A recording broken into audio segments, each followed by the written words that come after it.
요한복음 특강 79번째 시간입니다. 오늘은 요한복음 16장 27절부터 33절까지 말씀드리도록 하겠습니다.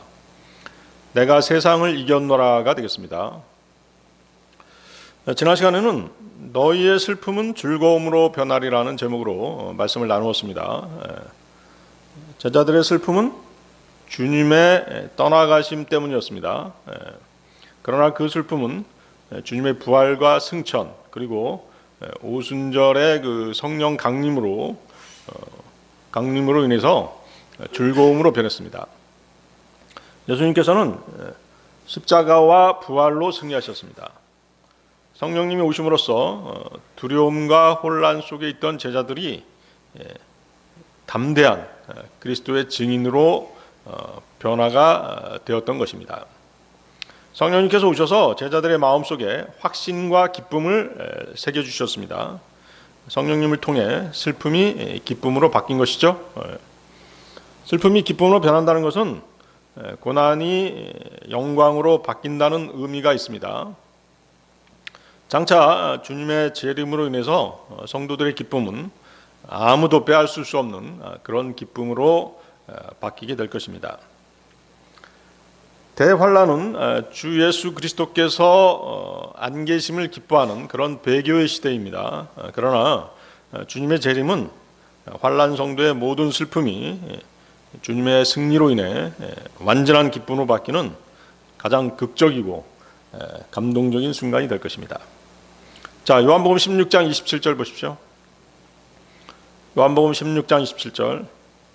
이는 아버지께서 친히 너희를 사랑하시기 때문이니 너희가 나를 사랑하였고 내가 하나님께로부터 나온 것을 믿었기 때문이라. 자, 여기 27절은 앞에 26절과 연결돼서 봐야 되는 구절입니다. 그리고 26절의 이유를 해석해주고 있죠. 26절 다시 보십시오. 그날에는 너희가 내 이름으로 구하리라. 그리고 나는 너희에게 내가 아버지께 너희를 위하여 기도하겠노라고 말하지 아니하느니라. 잘 보십시오. 내가 아버지께 너희를 위하여 기도하겠노라고 말하지 아니하느니라. 이 이유죠. 이 이유를 설명하고 있는 게 바로 27절이죠. 이 말씀은 뭐냐면 내가 중보하지 않는다는 것이 아니라 너희가 이미 내 안에서 아버지의 사랑 안에 들어와 있기 때문에 나의 이름으로 아버지의 은혜의 보좌로 담대하게 나아가도록 해라는 그런 말씀이었죠. 다시 말하면 너희가 나의 피로 인해서 아버지와의 관계가 회복되었다. 그래서 아버지께서 너희를 사랑하신다. 그렇기 때문에 내가 아버지를 이해시키려고 기도하지 않더라도 내 이름으로 직접 아버지께 나아가라. 이 말씀을 하신 것이에요. 이해하시겠죠? 그래서 26절, 27절에는 그 삼위일체 하나님의 그 역할이 분명하게 드러나고 있습니다. 성자 하나님께서는 우리가 아버지의 사랑 안으로 들어가게 하시는 그런 통로를 만들어 주셨죠. 그리고 성부 하나님께서는 예수님의 보혈의 공로로 인해서 그분과의 관계가 회복됨으로써 우리를 사랑하시게 되었죠. 그렇죠? 그래서 우리를 사랑하시는 것이죠. 성령 하나님은 아버지의 사랑을 확신하면서 그분께 기도하게 하시는 그런 분이신 것이죠. 자, 하늘에서 그 부활 승천하시는 예수님께서는 하늘에서 그 중보 사역을 계속하십니다. 하지만 하나님 아버지의 사랑은 이미 확보된 상태죠. 그렇습니다. 그래서 우리는 이렇듯 아버지께 나아갈 수 있게 해주신 예수님의 이름으로 기도하는 것이죠. 그래서 예수님의 이름으로 기도한다는 것은 예수님의 인격, 그분의 뜻, 그분의 사역, 그분의 공로의 근거에서 아버지 하나님께 나아가는 것을 말하는 것입니다. 자, 다시 보십시오. 주 예수 그리스도께서는 내가 아버지께 너희를 위하여 기도하겠노라고 말하지 아니하겠다라고 하는 그 이유가 너희가 나를 사랑하였고 내가 아버지께로부터 나온 것을 믿었기 때문이다. 이렇게 또 말씀하십니다. 하나님께서 여러분을 사랑하시는 이유가, 저와 여러분을 사랑하시는 이유가 뭐다? 우리가 주 예수님을 사랑하고 믿었기 때문이라는 것이죠. 다른 이유는 없는 것이에요. 자, 어떤 사람은 예수 그리스도께서 중보하시기 때문에 하나님께서 우리의 기도를 들어주시고 또 사랑해 주신다, 이렇게 얘기하는 사람이 있습니다. 그것은 틀린 얘기입니다. 맞는 얘기가 아니에요. 예수 그리스도께서 중보해 주시는 건 사실이에요. 하지만 그것은 여러분이 독생자의 보혈로 구원받아서 아버지와의 관계가 회복되었기 때문에 하나님 아버지께서 친히 여러분을 사랑해 주시는 것이에요. 아시겠죠? 아버지의 사랑에 대한 비중이 더 큰 것이죠. 자, 거기 보십시오. 이 구절에서 믿었기 때문이라는 말이 나오죠. 믿었기 때문이라는 말은 구원과 관련되는 믿음이 아니죠. 구원과 관련되는 믿음이 아닙니다. 구원받은 사람의 주님에 대한 신뢰를 의미하는 것이죠.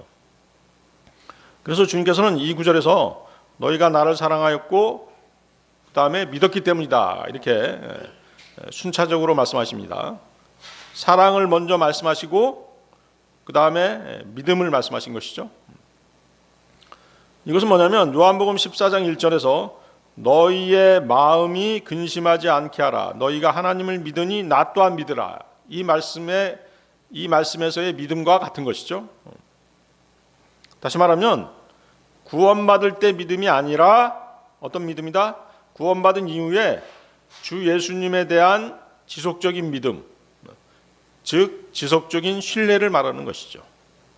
이해하시겠죠? 자, 28절로 가겠습니다. 요한복음 16장 28절. 내가 아버지께로부터 나왔고 세상 속으로 왔노라. 다시금 나는 세상을 떠나서 아버지께로 가노라. 예. 자, 주 예수 그리스도께서는 세상에 오셨다가 다시 세상을 떠나 아버지께로 가신다라고 말씀하십니다. 예. 내가 아버지께로부터 나왔고, 거기 여러분들 나왔고, 그 표현을 잘 유심히 잘 보셔야 됩니다. 주 예수 그리스도께서는 하나님 아버지에게서 오신 하나님 자신이었던 것이죠. 자, 이 사실이 주 예수님을 믿어야 하는 우리 믿음의 핵심적인 근거인 것입니다. 그분께서 하나님 아버지께로부터 오신 성자 하나님이 아니시라면 우리가 그분을 믿어야 할 이유가 없는 것이죠. 거기 보세요. 내가 아버지께로부터 나왔고라고 하는 그 헬라어를 보면 엑셀돈이 있는데요. 이것은 무슨 뜻이냐면 누구 옆에 있다가 출발하는 것을 나왔고 이렇게 표현하는 것이에요. 헬라어 표현은 그래요. 헬라어 표현 엑셀돈. 이해하시겠죠? 그래서 예수님이 어느 시점에 창조되셨다든가 어느 시점에 시작된 존재다라는 뜻이 아니에요. 즉 하나님께서 창조하신 피조물이 아니란 뜻이죠. 예수님은 하나님께서 보내신 피조물이 아니라 하나님에게서 나신, 하나님 곁에 계시다가 이 세상으로 떠나오신 하나님이신 것이죠. 이해하시겠죠? 아들 하나님이 영원부터 하나님 아버지와 함께 계셨던 동일한 하나님이심을 나타내는 표현인 것이에요. 그렇지만 어때요? 여호와의 증인이라든가 이런 이단들은 어때요? 예수님이 창조된 피조물이다 이렇게 얘기하죠. 그래서 성부 하나님보다는 열등한 그런 존재로 그렇게 표현을 하는데 그것은 이단 교리인 것이죠. 그래서 이 말씀은 예수님께서 육신으로 오시기 이전부터 계셨던 분임을 확실하게 증언하는 말씀인 것입니다. 이 사실이 중요한 이유는 예수님을 믿는 것은 하나님을 믿는 것과 분리될 수 없기 때문인 것이죠. 만일 예수님께서 참으로 아버지에게서 나오신 분이라면 그분을 거부하는 것은 아버지를 거부하는 것이 될 것입니다. 하나님을 믿는다고 말하면서 예수 그리스도를 믿지 않는 것은 하나님께 이르는 유일한 길을 스스로 거부하는 것과 같은 것이죠. 요한복음 14장 6절이죠. 예수님께서 그에게 이같이 말씀하시느니라. 나는 길이요 진리요 생명이라. 나로 말미암지 않고는 아버지께로 올 자가 아무도 없느니라. 그래서 요한복음 16장 28절은 예수님은 반드시 믿어야 하는 분임을 선언하는 말씀인 것입니다. 예수님이 아버지에게서 나오셨다면 그분을 하나님을 완전하게 계시하는 분, 즉 하나님을 나타내시는 분이신 것입니다. 예수님이 하나님을 완전하게 나타내시는 분이시라면 그분을 믿는 것은 선택이 아니라 필수인 것이죠. 반드시 믿어야 되는 분인 것이죠. 그래서 예수님은 하나님께 이르는 여러 길 중에 하나가 아니라 하나님께서 우리에게 오신 유일한 길이 되는 것이죠. 또 우리가 하나님께로 가는 유일한 길이 되는 것이에요. 세상에 많은 그 종교들, 세상에 많은 사상들, 철학들, 이런 것들이 하늘에 이르는 여러 가지 길들을 제시하죠. 그것은 다 거짓말이죠. 지옥에 이르는 길인 것이죠. 오직 예수님을 통하지 않고서는 하나님께로 갈 수가 없는 것입니다. 나로 말미암지 않고는 아버지께로 올 자가 아무도 없느니라. 그래서 예수님은 아버지에게서 나신 분이므로 그분을 믿는 것은 하나님을 믿는 것이죠. 그분을 거부하는 것은 하나님을 거부하는 것입니다. 만약 예수님이 하나님 아버지로부터 오시지 않은 분이라면 그런 사람을 믿는 모든 자들은 기독교라고 하는 종교에 매달려 있는 우상 숭배자일 뿐인 것이죠. 이 세상의 모든 종교는 사람을 믿고 사람의 가르침을 따릅니다. 그들은 하나님께 갈 수 있는 길을 엉뚱한 곳에서 찾고 있는 것이죠. 자기 욕심, 자기 의, 자기 선, 자신이 보기에 옳다고 믿는 어리석음이 그들을 죽음의 길로 이끄는 것입니다.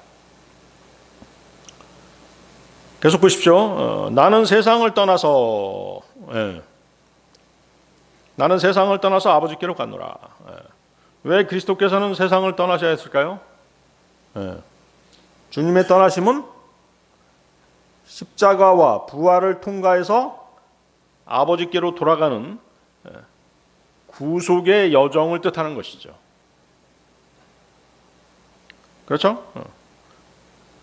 예수님께서 왜 죽으셔야 했어요? 그분께서는 우리를 위해서 스스로 죄가 되시고 저주가 되셔야 했기 때문이죠. 주님의 죽음은 구속의 끝은 아니었습니다. 부활을 통해서 구속을 완성하는 것이었습니다. 그러면 왜 부활하셨죠? 부활은 예수 그리스도의 희생이 하나님께 완전히 받아들여졌다라고 하는 그 증거인 것이죠. 부활은 주님의 속죄 사역이 실제로 효력을 지녔다는 확실한 증거입니다. 그렇죠? 의인은 부활할 수 있죠? 의인은 하나님께로 갈 수 있습니다. 그렇죠? 의인만이 그렇게 할 수 있어요. 의인만이 부활할 수 있고 의인만이 거룩한 하나님께 갈 수 있어요. 불의한 자들은 하나님을 만나뵐 수가 없죠. 그래서 주 예수 그리스도께서는 떠나셔야 했고 떠나시되 죽으셔야 했으며 죽으시되 반드시 부활하셔야 했던 것이죠. 자, 정리하면 예수 그리스도께서는 본래 하늘에 속한 분이셨기에 세상을 떠나셔야 했습니다. 세상을 떠나심으로 십자가의 죽음을 향해 가셨습니다. 그 죽음은 단순한 순교가 아니었죠. 우리를 대신해서 스스로 죄와 저주가 되신 대속적인 죽음이었습니다. 갈라디아서 3장 13절인데요. 갈라디아서 3장 13절. 그리스도께서 우리를 위하여 저주가 되셔 율법의 저주로부터 우리를 구속하셨느니라. 이는 기록되기를 나무에 달리는 모든 이는 저마다 저주를 받느니라 하기 때문이라. 그렇죠? 그래서 주님께서 나무 십자가에 달리신 것이죠. 그리고 그 죽음이 하나님의 공의를 완전히 만족시켰음을 증거하기 위해 그분은 반드시 부활하셔야 했던 것입니다. 그렇게 해서 아버지께로 돌아가셔서 구속 사역을 완성하신 것입니다. 아버지께로 가느라, 바로 부활이죠. 주님의 부활을 나타내는 구절입니다. 주 예수 그리스도께서는 왜 아버지께로 가셔야만 했는가? 그래야만 모든 사람이 그분께서 십자가에서 완성하신 구속의 은혜를 받을 수 있기 때문인 것이죠.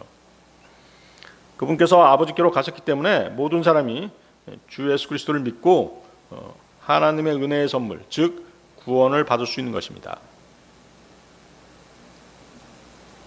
그리고 주 예수 그리스도께서 아버지께로 가셔야 다시 오실 수 있는 것이죠.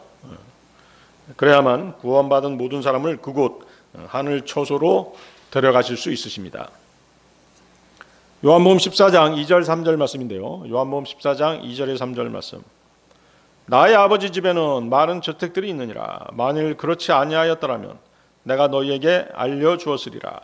나는 너희를 위하여 한 처소를 예비하러 가노라. 그리고 만일 내가 가서 너희를 위하여 한 처소를 예비한다면 나는 다시 올 것이요 너희를 나 자신에게로 맞아들이리라. 이는 내가 있는 곳에 너희 또한 있게 하려 함이라. 주님께서는 이 모든 사실을 제자들에게 간단하고도 명확하게 설명해 주신 것입니다. 자, 요한복음 16장 29절 30절로 가겠습니다. 요한복음 16장 29절 30절. 그분의 제자들이 그분께 이같이 말씀드렸더라. 보소서, 이제 당신께서는 명료하게 말씀하시고 잠언으로 말씀하지 아니하시나이다.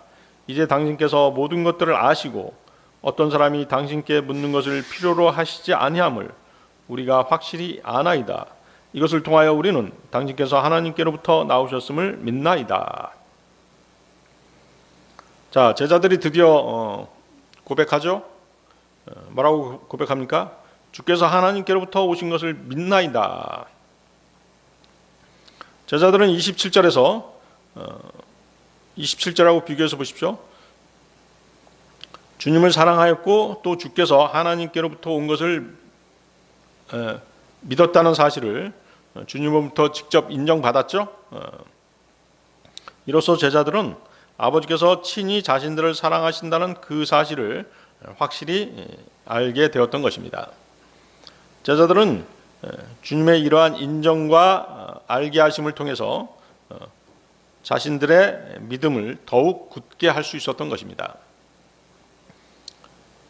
자, 거기 보십시오. 제자들은 주께서 분명히 말씀하시고 비유로 말씀하지 아니하시니.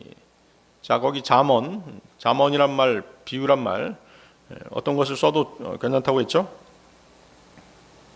그래서 분명히 말씀하시고 비유로 말씀하지 않으시니까 더욱 모든 것이 확실해졌다라고 그렇게 말하고 있습니다. 그리고 주님께서 지금까지 말씀하셨던 그날, 어떤 날이에요? 즉 성령님이 강림하시는 날이 임박했다는 것도 이제는 믿을 수 있게 되었다라고 그렇게 말하고 있는 것입니다.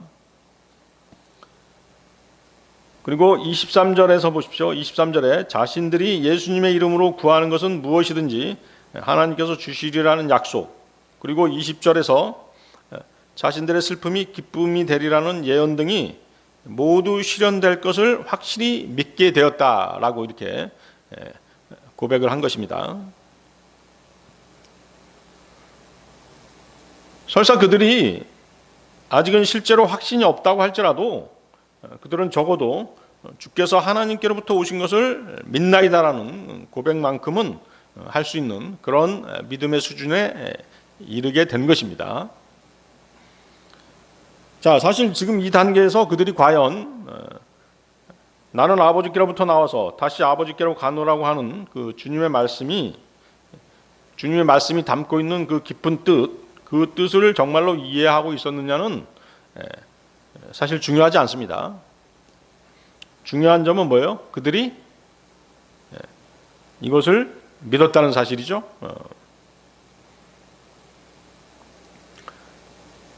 제자들은 주께서 자신들의 마음속과 생각들을 훤히 아시기 때문에 아무도 주께 물어야 할 필요가 없는 줄도 안다라고 그렇게 말하고 있죠. 주님께서는 다 아십니다. 우리 마음도 알고 우리 생각도 아십니다. 그래서 우리가 주님께 굳이 물어야 될 그럴 필요성도 이제는 못 느낍니다라고 말하고 있잖아요. 그리고 또 뭐라고 얘기했어요? 자신들의 믿음을 고백하고 있잖아요. 주께서 하나님께로부터 오신 것을 믿나이다라고 자신들의 믿음을 고백하고 있습니다. 자, 이것은 완전한 믿음, 완전한 이해, 완전한 믿음에서 나온 것은 아니었어요. 부분적인 믿음이긴 하지만 이것도 믿음인 것이죠. 자, 여러분들이 구원받을 때 한번 생각해 보세요. 하나님에 대한 완전한 이해, 성경에 대한 완전한 이해를 바탕으로 믿은 건 아니잖아요. 오직 주 예수님께서 내 죄 때문에 십자가에 못 박혀 피 흘려 죽으시고 성경 기록대로 3일 만에 부활하셨다. 그 사실을 믿는 믿음으로 구원받은 것이잖아요. 내 죄가 용서되었구나. 그 사실을 믿는 믿음으로 구원받은 것이지 성경 전체를 다 알고 모든 이해를 바탕으로 믿은 건 아니라는 것이죠. 자, 몇 가지 예를 들어보면 이런 거 있죠. 니고데모를 보세요. 니고데모는 요한복음 3장 2절에서 랍비여, 당신께서 하나님께로부터 오신 선생이심을 우리가 아나이다 이렇게 말했습니다. 또 사마리아 우물가의 여자는 요한복음 4장 29절에서 와서 내가 이제껏 행했던 모든 것들을 나에게 일러주신 사람을 보라. 이분이 그리스도가 아니시냐고 그렇게 외쳤습니다. 또 5덩이의 보리빵과 작은 물고기 2마리로 배불리 먹고 12바구니에 빵 조각을 남긴 그 기적을 목격한 사람들은 이분은 참으로 세상 속으로 오셔야 할 그 예언자시라고 이렇게 말하고 있죠. 또 베드로는 어때요? 베드로는 요한복음 6장 68절 69절에서 주여 우리가 누구에게 가오리까? 당신께 영생의 말씀들이 있나이다. 그리고 우리는 당신께서 그 그리스도시요 살아계신 하나님의 아들이심을 믿으며 확신하나이다 라고 그렇게 신앙 고백을 했습니다. 또 나사로의 누이 마르다는 어떻습니까? 예 주여 저는 당신께서 그리스도 곧 하나님의 아들이시오 세상 속으로 오기로 한 분이심을 믿나이다 이렇게 요한복음 11장 27절에서 고백했습니다. 자, 이런 사실을 종합해 볼 때 믿음이라는 것은 모든 것을 다 이해한 후에 생겨나는 것이 아니라는 것이죠. 우리 사람은 어때요? 불완전하잖아요. 하나님과 그분의 진리를 끝까지 다 파악할 수는 없죠. 그렇죠? 그렇기 때문에 믿음은 불완전한 이해 속에서도 믿을 수가 있는 것이에요. 마음에 분명히 자리 잡을 수 있는 것이죠. 그러니까 이 믿음이라고 하는 것이 어떤 논리적인 계산이나 지식에서 비롯되는 것이 아니라는 것이죠. 자, 믿음은 누가 주시는 것이에요? 예수님이 주시는 것이잖아요. 나는 믿음의 창조자다 이렇게 말씀하셨잖아요. 그래서 이 믿음은 하나님께서 주시는 내적인 어떤 깨달음에 의해서 생기는 것이에요. 그래서 믿는 사람은 다 이해할 수는 없지만 옳다는 것은 안다. 내가 성경을 다 파악할 수는 없지만 예수님께서 내 죄 때문에 죽은 것은 안다. 죽으셨다는 걸 안다. 그 믿음으로 구원받은 것이잖아요. 다시 말해서 믿음은 모든 것을 다 이해하기 때문에 생기는 것은 아니라는 것입니다. 이해할 수 없는 부분이 남아있음에도 불구하고 말씀이 옳다고 여기는 부분이 있으면 확신이 생기는 것이에요. 그리고 믿을 수 있는 것이죠. 무슨 말인지 알겠죠? 자, 30절 다시 보십시오. 요한복음 16장 30절. 이제 당신께서 모든 것을 아시고 어떤 사람이 당신께 묻는 것을 필요로 하시지 아니함을 우리가 확실히 아나이다. 이것을 통해서 우리는 당신께서 하나님께로부터 나오셨음을 믿나이다. 자, 제자들이 이렇게 말할 수 있었던 이유가 뭐죠? 바로 예수님께서 그들이 질문을 하기도 전에 이미 그들의 마음을 알고 답을 해주셨기 때문인 것이죠. 제자들은 어떤 생각을 하고 있었어요? 예수님께서 항상 비유로만 말씀하셨잖아요. 지금까지 계속 비유로만 말씀하셨어요. 그래서 그런 의문을 가지고 있었던 것이죠. 왜 예수님께서는 항상 비유로만 말씀하실까라고 그렇게 생각하고 있었던 것이죠. 비유가 아닌 직접적으로 얘기해 주실 때는 언제인가? 왜 직접적으로 말씀하시지 않고 왜 비유만 사용하시는가? 이런 의문을 품고 있었던 것이죠. 그런데 예수님께서 어때요? 그런 제자들의 마음을 아시고 지금 이 순간에 뭐라고 말씀하신 거예요? 아주 직접적으로 말씀하신 것이잖아요. 이것은 바로 뭐예요? 예수님의 전지성, 모든 것을 알고 계시는 하나님의 속성이 예수님을 통해서 나타난 그런 순간이었던 것이죠. 제자들은 더 이상 기적이나 표적, 이적 때문에 믿는 그 단계에 있었던 것이 아니었습니다. 말씀을 통해 드러난 예수님의 그 하나님으로서의 권능을 직접 체험한 것이죠. 무엇을 통해서? 예수님이 제자들의 마음을, 자신들의 마음을 꿰뚫어 보고 계신다는 그 사실을 보고 바로 예수님께서는 하나님이시구나, 그런 권능을 가지고 계시구나, 사람들의 마음을 꿰뚫어 보시는 그런 능력을 가지고 계신 분이구나라는 것을 믿게 된 것이죠. 그래서 그들은 주님께는 아무도 물을 필요가 없습니다라고 그렇게 말하고 있는 것입니다. 이는 예수님이 이미 모든 것을 아시고 가르치시는 분이라는 것에 대한 고백인 것입니다. 자, 이러한 고백은 제자들의 어떤 지적 능력에서 나온 것은 아닙니다. 주님께서 그들을 깨닫게 해주신 결과인 것이죠. 십자가를 앞둔 이 시점에서 예수님은 비유를 줄이고, 그렇죠? 비유 대신 진리를 보다 직접적으로 말씀하셨죠. 제자들은 그 말씀을 통해서 주께서 하나님께로부터 나오셨다는 확신에 이르게 된 것입니다. 우리들의 마음을 아시고 비유가 아닌 직접적으로 말씀해 주신 것에 대해서 그분이 우리의 마음을 다 알고 계시는 하나님이시구나. 누가 사람의 마음을 꿰뚫어 볼 수 있겠어요? 그런 전지전능한 능력을 가진 분은 하나님밖에 없잖아요. 그렇죠? 자, 그러면 왜 주님은 지금까지 비유를 사용하셨을까요? 직접 말씀하지 않으시고 왜 비유를 사용하셨죠? 마태복음 13장 13절인데요. 마태복음 13장 13절. 그러므로 나는 그들에게 비유들로 말하노라.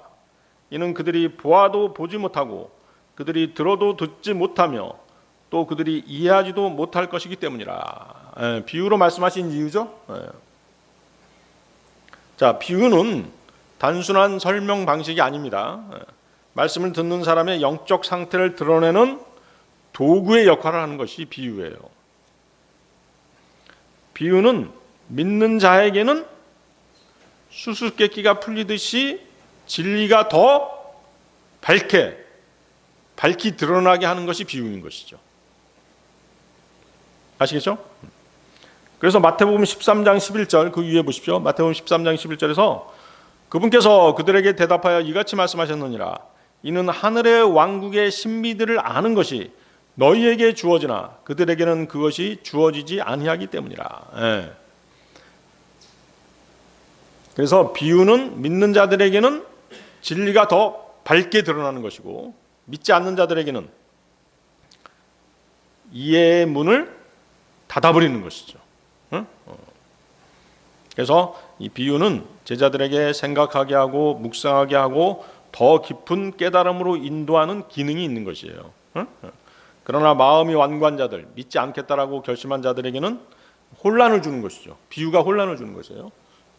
그래가지고 이해를 못하게 만들어버리는 것이죠. 그래서 주님께서는 계속 비유를 사용하신 것이에요. 이해하시겠죠? 그래서 요한복음 16장 29절 다시 돌아가 보세요. 요한복음 16장 29절에서 제자들이 뭐라고 얘기합니까? 이제 당신께서는 명료하게 말씀하시고 비유로 말씀하지 아니하시나이다. 이렇게 얘기하죠. 자, 그럼 이 시점에서 왜 비유가 필요 없게 됐을까요? 지금까지 비유로 말씀하시다가 이 시점에서는 이제 비유를 그치셨죠? 왜 그러셨을까요? 제자들은 이제 예수님의 십자가가 가까워진 이 시점에서 그동안 비유로만 들었던 말씀들의 의미를 어느 정도 이해할 수 있는 영적 준비가 되어 있었던 것이죠. 그래서 예수님께서는 더 이상 비유로 진리를 설명하시는 그 단계에 머무시지 않으셨던 것이에요. 십자가와 부활이라고 하는 실제 사건을 통해서 진리 그 자체를 직접 드러내시는 그 단계로 들어가신 것입니다.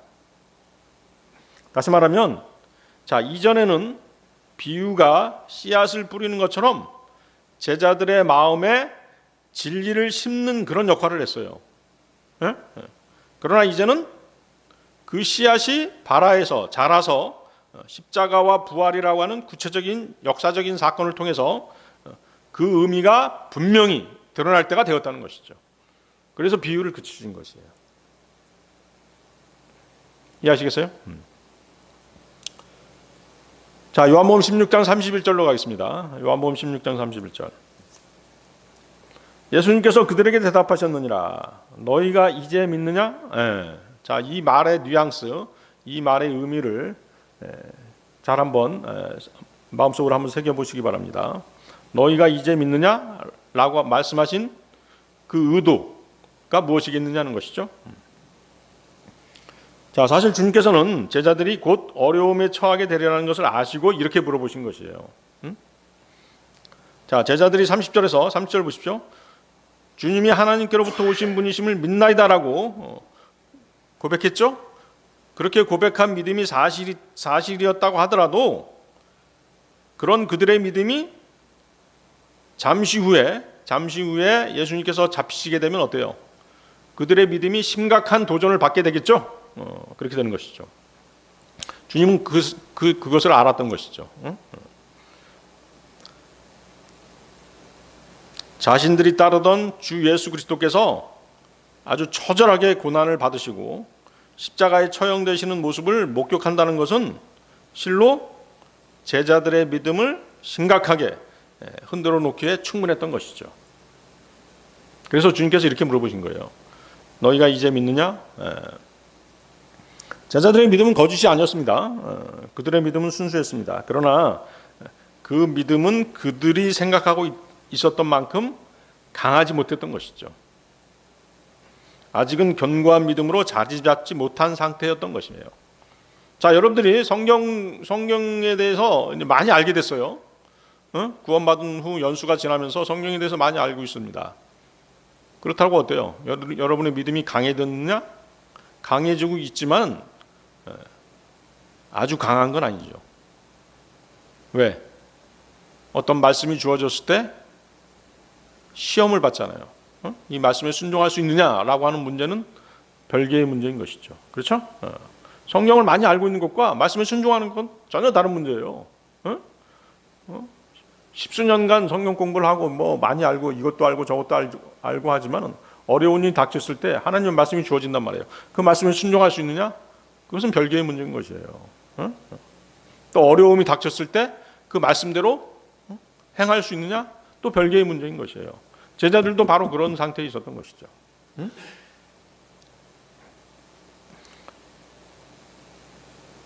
그래서 아직은 제자들이 견고한 믿음으로 자리 잡은 그런 상태는 아니었던 것이죠.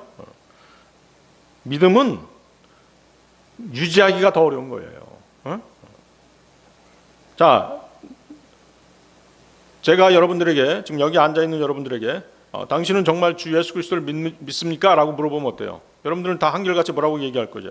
네 라고 이렇게 정직하게 대답할 수 있습니다. 그러나 당시 제자들처럼 혹독한 고난과 시험에 직면했을 때 그 믿음을 어느 정도나 단단히 붙잡고 있느냐 하는 것은 또 다른 문제인 것이죠. 그래서 바울은 고린도전서 16장 13절에서 너희는 깨어 있으라, 믿음 안에 굳건히 서라, 남자들답게 행동하라, 강건하라고 강력하게 촉구한 것이죠. 또 히브리서 10장 23절에서는 우리가 흔들림 없이 우리 믿음에 관한 고백을 굳게 붙잡자 이렇게 얘기하고 있죠. 믿음이 흔들릴 수 있기 때문에 이런 말을 하는 것이에요. 자신이 진정으로 흔들리지 않는 믿음을 유지하려면, 그리고 바울이 촉구한 것처럼 남자답게 행동하고 강건하려면 그 비결은 무엇일까요? 자신의 믿음이 흔들리지 않는 비결, 그것은 자신이 스스로 약해지고 낮아지는 겸손함에 달려있다는 것을 여러분들은 알아야 되는 것입니다. 왜 약해지고 낮아져야 될까요?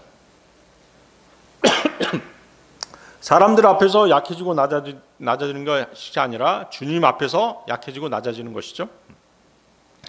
바울은 고린도후서 12장 10절에서 그러므로 내가 그리스도를 위하여 연약함들과 치욕들과 궁핍들과 박해들과 괴로움들에서 기쁨을 취하노라. 이는 내가 약한 바로 그때 내가 강하기 때문이라. 이렇게 말했죠. 이것은 자신이 약할 때 누가?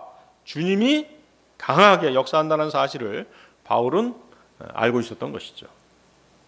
내 힘, 내 능력으로 믿거나 또 세상 권력이나 다른 배경을 믿게 되면 하나님께서는 역사하지 않으십니다. 바울은 자신이 육신적으로 약할 때 하나님께서 강한 영적인 능력으로 함께 해주신다는 사실을 경험적으로 체득했던 것입니다. 우리에게 갑자기 강한 시험이 닥쳐온다면 우리가 어떻게 될 것인지, 즉 믿음을 유지할 수 있을 것인지 혹은 심하게 타락할 것인지는 아무도 모르는 것이에요. 신학을 공부하고 십수년 동안 믿음 생활 열심히 했다. 그렇지만 어려운 일이 닥쳐왔다. 말씀이 주어졌다. 그 말씀에 순종할 수 있느냐? 그건 별개의 문제라는 것이죠. 그래서 고린도전서 10장 12절은 뭐라고 말씀하세요? 고린도전서 10장 12절. 이런 이유로 자신이 서 있다고 생각하는 자는 넘어지지 않도록 주의하라. 자, 그래서 예수님이 하신 너희가 이제 믿느냐라는 말씀은 제자들이 완전하고 흔들리지 않는 믿음에 도달했다는 칭찬이 아니죠. 지금 형성된 믿음의 상태를 짚어보신 것이에요. 너희가 이제는 믿느냐? 이제 믿느냐? 이제라는 말 뭔가를 많이 함축하고 있죠. 다시 말하면 제자들은 요한복음 16장 30절에서 자, 요한복음 16장 30절 같이 보십시오. 예수님께서 모든 것을 아신다는 사실을 깨닫고 그 깨달음에 즉각적으로 반응해서 우리가 믿나이다라고 고백했습니다. 그러나 그 믿음은 아직 시험과 고난을 겪어보지 않은 믿음이었죠. 다시 말해서 아주 평안한 상태에서 아무런 시험 박해도 없었던 상태에서 유지되는 그런 믿음이었던 것이에요. 단련된 믿음이 아니었다는 것이죠. 그래서 예수님은 너희가 이제 믿느냐라고 물으심으로써 그들의 믿음이 지금 그 이 순간의 이해와 감정에 의해 생긴 것임을 부드럽게 드러내신 것이죠. 거친 세파와 시험 그리고 고난에 의해 단련된 믿음이 아니었기 때문에 이제야 믿느냐? 이제 믿느냐? 그렇게 물으신 것이에요. 말의 뉘앙스를 아시겠죠? 그래서 예수님의 이 질문은 제자들의 믿음을 부정하기 위해서 이렇게 물으신 것이 아닙니다. 그들의 믿음이 아직 성숙해지기 전 막 시작된 단계의 믿음임을 깨닫게 하시기 위해서 말씀하신 것이죠. 즉 예수님의 의도는 뭐냐면 너희의 믿음은 참되다. 그러나 그 믿음은 아직 십자가의 충격을 통과하지 않았다. 이렇게 말씀하신 거예요. 그러므로 지금의 믿음은 완성된 믿음이 아니다. 이제 막 걸음마를 시작하는 어린아기의 믿음일 뿐이다. 이렇게 말씀하신 것이에요. 아시겠죠? 그래서 이제 믿느냐는 이 주님의 말씀은 제자들의 믿음을 순수한 믿음을 인정하시면서도 그 믿음이 곧 시험을 받게 될 것이라는 미성숙한 상태임을 알게 하시는 그런 질문이었던 것이죠. 네. 그래서 이제라는 말, 이제는 곧 이어질 사건과 대비가 되는 것입니다. 바로 다음 절을 보면 어떻게 돼요? 요한복음 16장 31절에서 주님은 제자들이 주님을 버려두고 흩어져서 도망갈 것임을 말씀하십니다. 따라서 이제라는 말은 고난과 십자가가 오기 전 평안한 자리에서 형성된 믿음이라는 것이 증명되는 것이죠. 다시 말해 제자들은 아직 위기 앞에서 검증되지 않은 믿음을 가지고 있었던 것입니다. 주님은 제자들의 믿음을 부정하지 않으셨습니다. 하지만 그들의 믿음이 얼마나 연약한지를 깨닫게 하시기 위해서 이제 믿느냐라고 물으신 것이죠. 따라서 이제라는 표현은 믿음의 초보 단계를 가리키는 말입니다. 성숙된 믿음을 가리키는 말이 아니죠.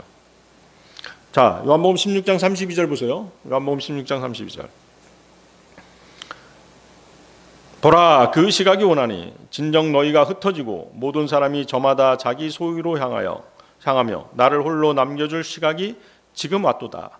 그런데도 불구하고 나는 홀로 있지 아니하니 아버지께서 나와 함께 계시는 까닭이라. 너희가 이제 믿느냐 하신 다음에 이제 뭐라고 말씀하시는 것이에요? 너희가 나를 버려두고 뿔뿔이 도망갈 것이다. 이 말씀 하시잖아요. 다시 보십시오. 보라, 그 시각이 오나니 진정 너희가 흩어지고 모든 사람이 저마다 자기 소유로 향하며 나를 홀로 남겨둘 시각이 지금 왔도다. 자, 이제 이런 일이 겟세마네 동산에서 실제로 발생하는 것은 1시간도 채 안 남은 그런 시각입니다. 제자들은 주님이 잡히시자 어떻게 한 것이에요? 주님 버려두고 뿔뿔이 흩어져 도망가 버린 거예요. 그 일이 이제 바로 1시간도 안 돼서 그런 일이 벌어진다는 것이죠. 그래서 이처럼 힘든 시기가 오리라는 말씀을 해주신 것은 제자들이 그것을 대비하도록 하기 위함이었던 것이죠. 그 대비라는 게 뭐예요? 자, 주님을 하늘같이 떠받들던 주님을 버리고 도망갔어요. 그럼 어떻게 했어요? 자책감, 죄책감 이런 것들이 생기겠죠? 자신을 버리고 흩어질 것을 주님께서는 아셨습니다. 그 사실을 미리 알려주심으로써 나중에 후에 낙심하지 않고 겸손히 주님께 다시 돌아오게 하려는 그런 의도에서 이 말씀을 하신 것이죠. 그러니까 실패 이후에도 믿음이 무너지지 않도록 준비시키려는 주님의 은혜의 말씀이었던 것이에요.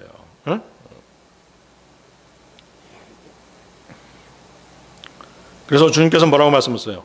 보라, 이 말씀하시죠. 보라. 그 제자들의 주의를 끌기 위해서 보라 이렇게 말씀하시죠. 그래서 주님의 그 보라라는 그 첫 마디에서 시작된 말씀은 너희가 흩어질 것이다. 목자 없이 사방으로 흩어질 것이다. 너희가 다 제각각의 소유, 즉 자신들의 은신처 또는 처소로 도망할 것이다 하는 그런 내용의 말씀이었죠. 제자들은 모두 각각의 안전한 처소가 있죠. 폭풍이 불어닥칠 때 주님을 제외한 모든 사람은 다 처소가 있었습니다. 그들은 위기 때 자신들의 안전을 위해 그것으로 도피할 것입니다. 그러나 주님은 어때요? 주님은 머리 들고조차 마땅치 않으셨죠? 그래서 누가복음 9장 58절에서 그러자 예수님께서 그에게 말씀하시기를 여우들도 굴들이 있고 공중의 새들도 둥지들이 있건만 인자는 그의 머리 둘 곳이 없도다 하셨느니라. 그렇죠? 주님만 버려두고 다 뿔뿔이 흩어지고 도망갈 것을 이제 주님께서는 아셨던 것이죠. 그렇지만 어때요? 주님이 혼자서 하실 일은 하나님의 명령에 따른 십자가의 임무를 수행하시는 것이죠. 오직 주님만이 그 일을 할 수 있는 유일한 분이셨습니다. 자, 그 다음 보십시오. 거기 요한복음 16장 32절 다시 보세요. 그런데도 불구하고 나는 홀로 있지 아니하니 아버지께서 나와 함께 계시는 까닭이라. 자, 구주께서는 제자들을 위로하시려고 이 말씀을 하셨습니다. 너희들은 다 떠날 것이지만 나하고 함께 계시는 분이 계시다. 하나님 아버지께서 함께 해주신다는 그 사실만이 주 예수님의 유일한 의지할 곳이었던 것이죠. 자, 여러분들 여기 잡고 이사야서 50장 7절 한번 찾아보세요. 이사야서 50장 7절.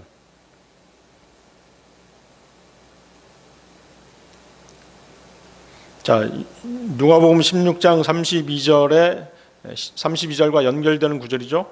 이사야서 50장 7절 찾으셨나요? 주 하나님께서 나를 도우실 것이기 때문이라.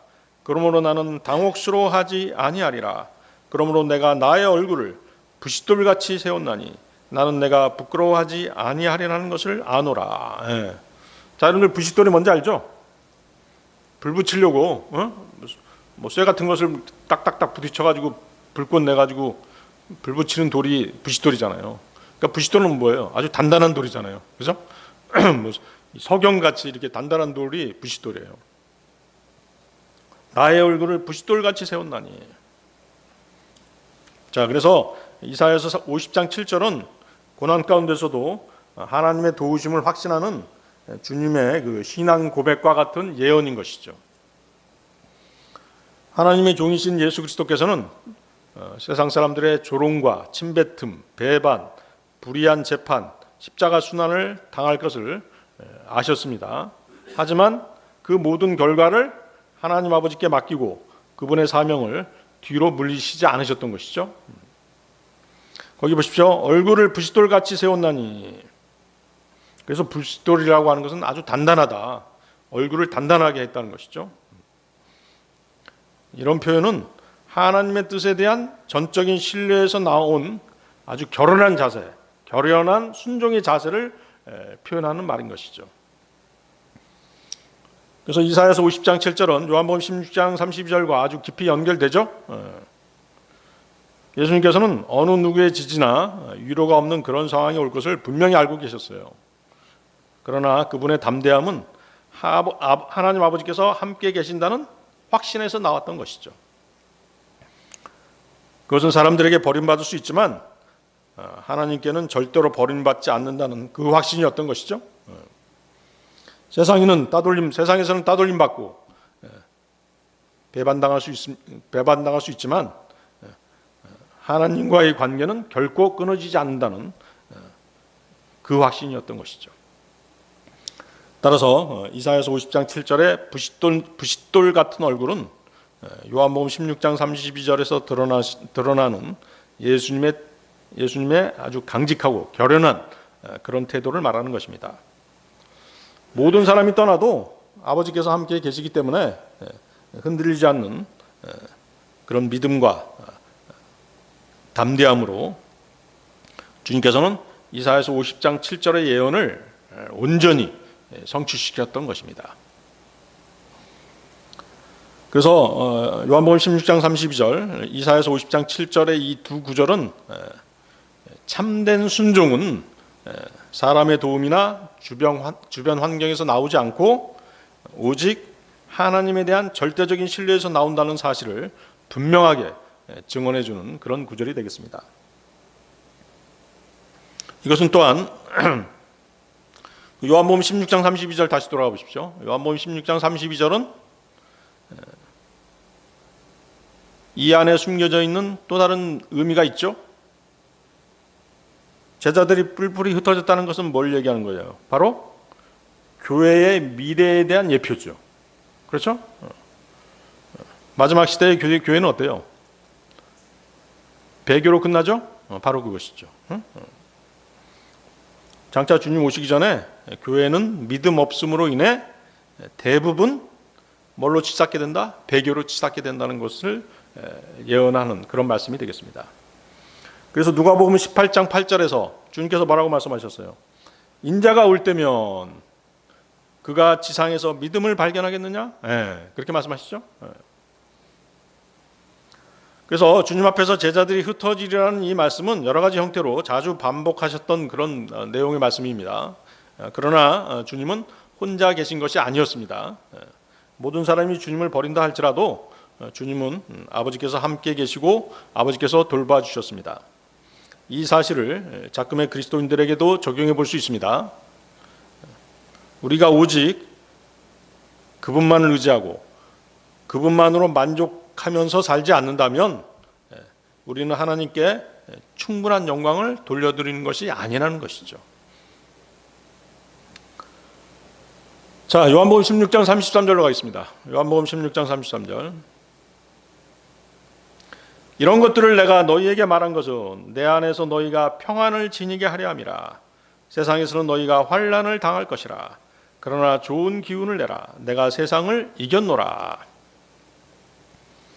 자, 주님께서는 마지막 순간까지 제자들을 격려하십니다. 어떤 상황이 벌어지더라도 그분 안에서 평안을 지니게 하려는 것이죠. 주님께서는 부활하신 후 어때요? 제자들을 다시 찾아오셨죠? 평안을 가지고 다시 찾아오셨어요. 그 얘기가 요한복음 20장 19절 있죠?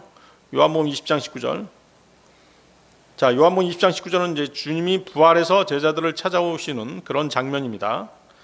같은 날 저녁 그 주의 첫날인 그때 곧 유대인들에 대한 두려움으로 인하여 제자들이 결집한 곳에 문들이 닫혀 있었을 때 예수님께서 오셔서 한가운데 서셨으며 그들에게 말씀하시기를 평안이 너희에게 있기를 기원하노라 하시니라.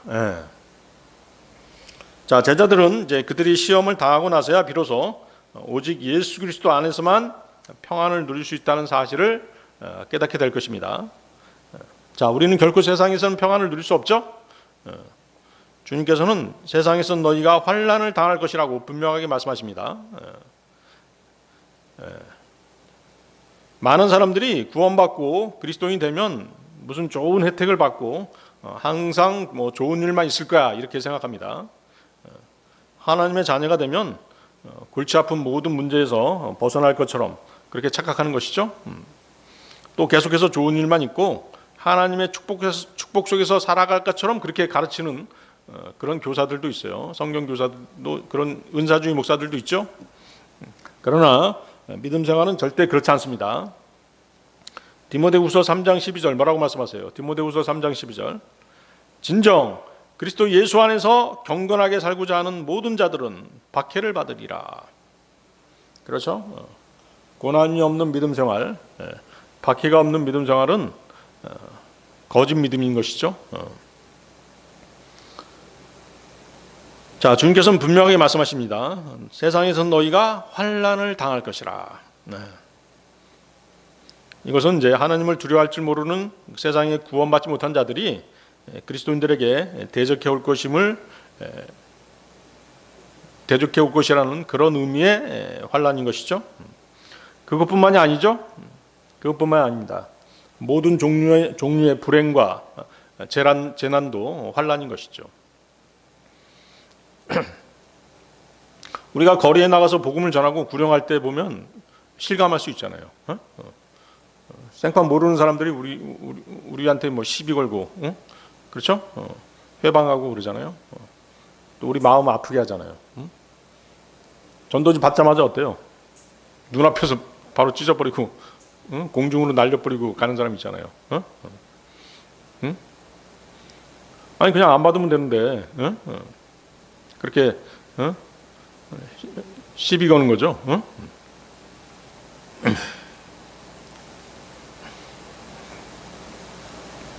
그래서 모든 종류의 불행과 재난, 시험과 시련, 고통이 세상으로부터 그리스도인들에게 가해지는 것입니다.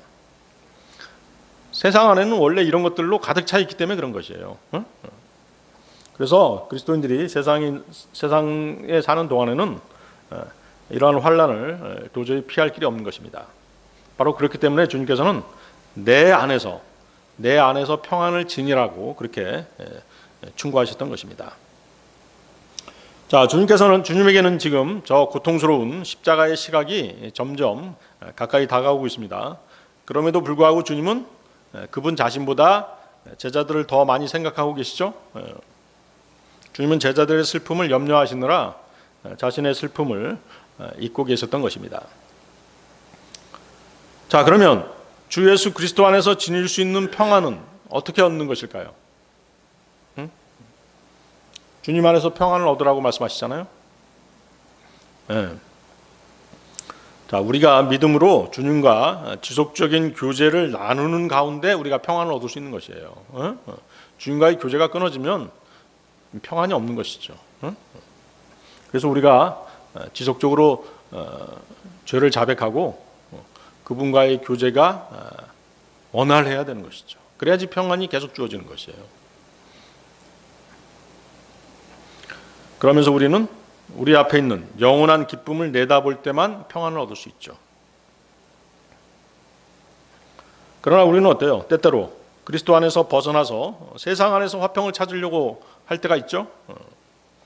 그러나 세상은 악합니다. 지금 세상 보세요. 소돔과 고모라처럼 타락해져 있죠. 환란으로 가득 차 있습니다. 자고 일어나면 어때요? 전쟁 소식, 재난 소식, 사건 사고로 그렇게 아주 번복이잖아요. 번복되어 있는 그런 세상이 살고 있죠. 그러나 그리스도인은 세상과 구별돼서 살고 있는 사람이잖아요. 세상이 바닷물이라고 한다면, 세상이 온통 물이라고 한다면 우리는 어디에 있는 거예요 지금? 방주 속에 있는 사람들이죠. 그렇습니다. 저와 여러분은 이제 구원받았지만 몸은 아직도 이 세상 가운데서 살아가고 있죠. 그래서 우리는 이 세상 권세의 도전과 그 영향력에 항상 노출되어 있는 것입니다. 그렇기 때문에 우리의 영적 전쟁은 끊일 날이 없죠. 때로는 모진 시련과 영적 갈등에 시달린 나머지 좌절하기도 합니다. 절망하기도 합니다. 그러나 주님께서는 내가 세상을 이겼노라고 말씀하십니다. 그리고 좋은 기운을 내라고 격려하시죠. 자, 주 예수 그리스도께서는 갈보리에서 세상을 이기셨습니다. 그래서 우리의 영적 싸움은 주님께서 이미 승리해 놓으신 싸움을 싸우는 것이에요. 그러면 우리는 기운을 내야 됩니다. 마귀는 때로는 미혹으로, 때로는 시련과 박해로, 때로는 헛된 세상 즐거움과 거짓 진리로 그리스도인들을 공격해 옵니다. 그러나 그리스도인은 거기에 굴복할 수도 또 타협할 수도 없죠. 타협할 필요도 없습니다. 세상과 화평을 도모하려는 어리석은 시도도 할 필요 없습니다. 여러분은 주님께서 이미 이겨놓으신 싸움을 싸울 뿐이라는 사실을 잊지 말아야 됩니다. 좋은 기운을 내라. 내가 세상을 이겼노라.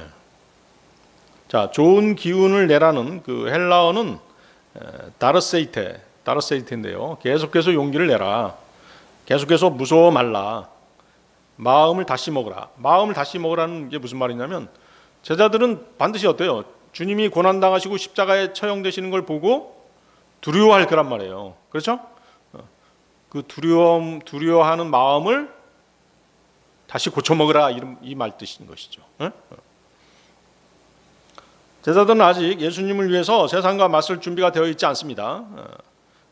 그래서 주님께서는 마음을 다시 먹으라고 명령하신 것이죠. 세상을 두려워하지 말라. 내가 십자가로 승리했다. 세상과 마귀의 위협에 굴복하지 말고 당당하게 맞서라는 의미로 마음을 다시 먹으라고 이렇게 말씀하신 것이에요. 제자들이 두려움 가운데 있는 그들의 마음을 주님께서 잘 아시고 계셨기 때문에 이 말씀을 하신 것이죠. 자, 주님은 세상을 정복하셨습니다. 주님은 시험과 고난과 순종의 길에서 싸워 이기셨습니다. 그러므로 우리는 기운을 내야 됩니다. 예수 그리스도께서 우리를 위해서 세상을 정복하셨기 때문입니다. 그렇기 때문에 용기를 내야 됩니다. 담대해야 합니다. 시험과 핍박의 폭풍이 우리에게 맹렬히 불어닥칠지라도 그것은 우리를 그리스도께로 더 가까이 이끌어 갈 뿐인 것이죠. 그것이 바로 성숙한 그리스도인의 믿음인 것입니다. 네, 오늘 여기까지 하겠습니다.